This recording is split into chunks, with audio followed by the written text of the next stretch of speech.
We have some Q&A. I try to get through all this so we'd have an opportunity to answer questions for you guys. I always wonder about relapsing remitting MS having good periods. And so when you're doing testing, you don't know if the person is just going through a spell.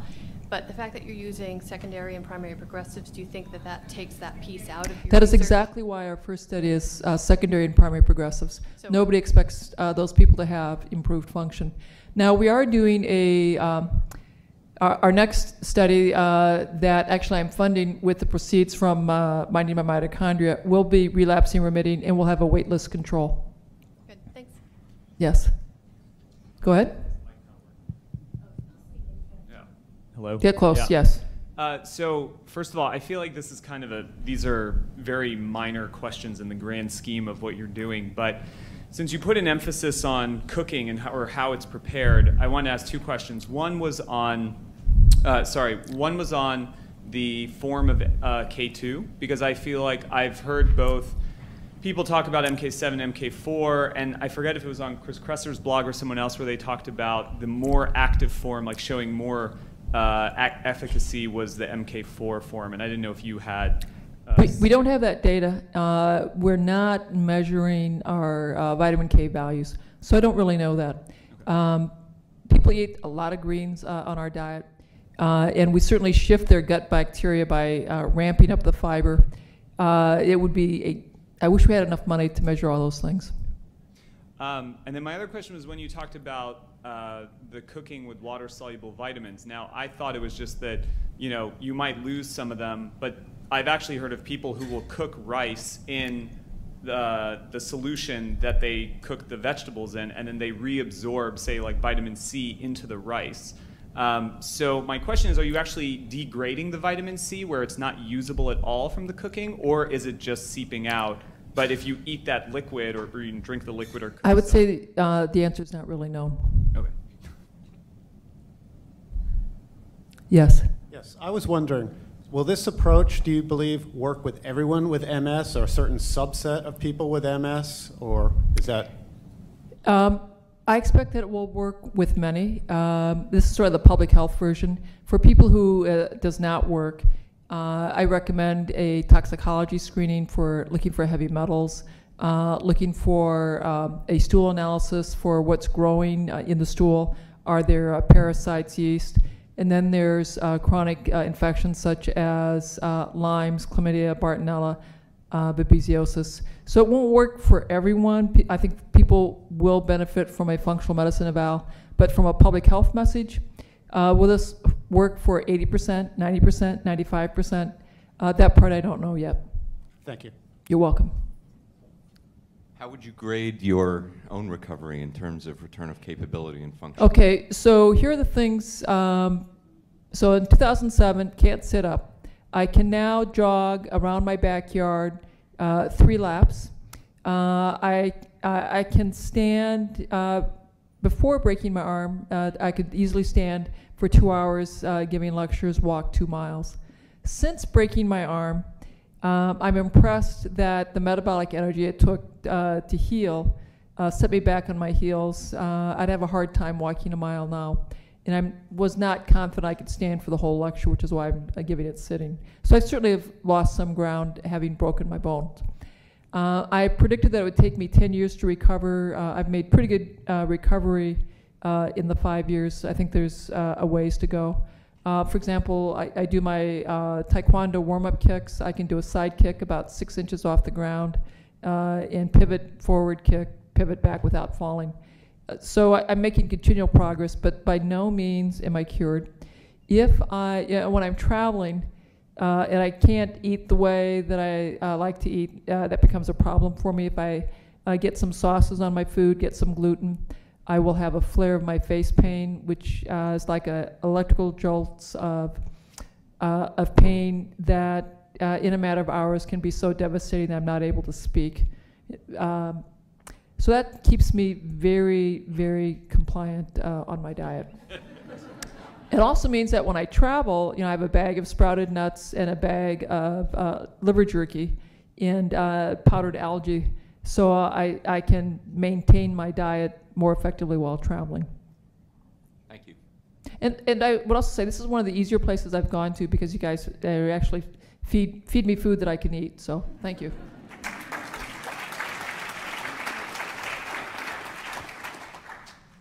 Hi, it's Glenn Brooks from Vibrant Living. I just wanted to see if you could comment more about the raw meats. Like I do travel and I see they have grass-fed meats. Yeah. Like at Trader Joe's. I was wondering if you could comment about eating the discernment around eating raw meats on the travel. So raw meat, the advantage to having your meat raw, you're going to have more of the vitamins, the minerals intact, and the meat will begin to auto-digest in your stomach. You'll need fewer enzymes from your pancreas to digest that food. The hazard of eating your meat raw is the public health hazard of parasites and bacterial infections. Because of our conventional farming, that now becomes a much higher risk proposition.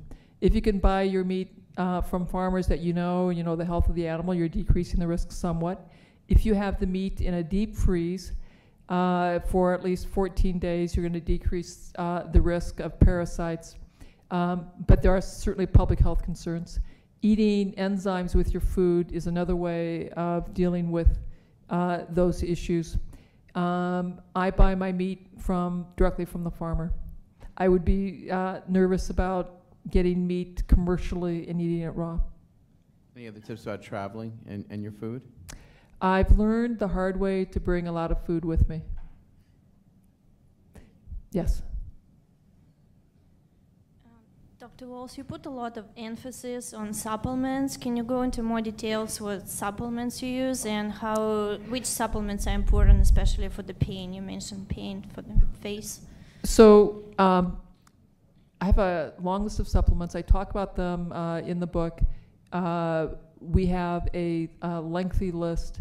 What we have done in the second wave is people who have a high homocysteine, we put them on methylfolate, methyl B12, and a B complex. And then we add sulfur amino acids and docosahexaenoic acid and a variety of other things after that. Thank you. You're welcome. Any of them particularly important for pain or hard to the most important thing for pain is following the diet to the letter. That is absolutely the most important. Thanks. You're welcome.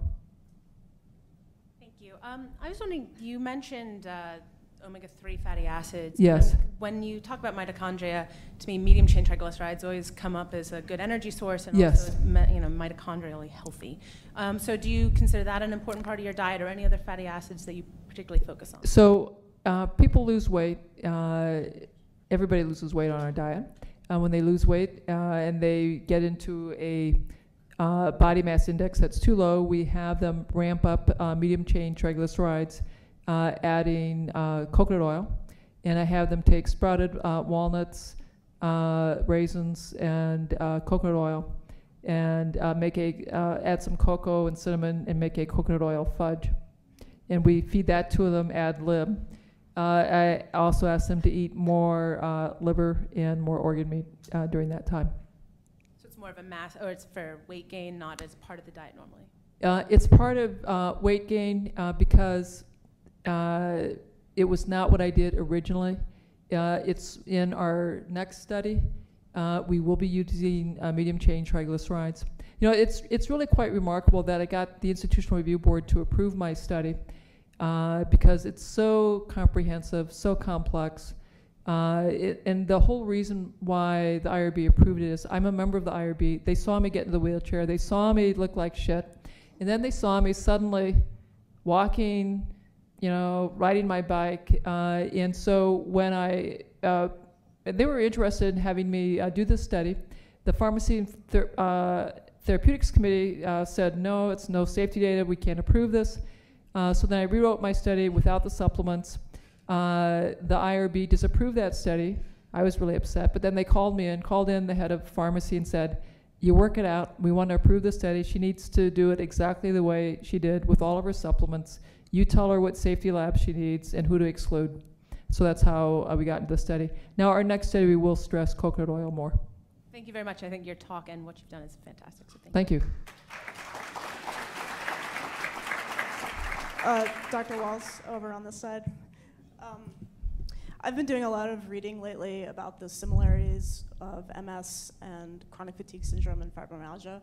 Yes. It's kind of my area of expertise because I've dealt with it for over 15 years. And the more I read, the more it seems like a very vicious cycle with cytokines and all these terrible things going on in the mitochondria, basically destroying them.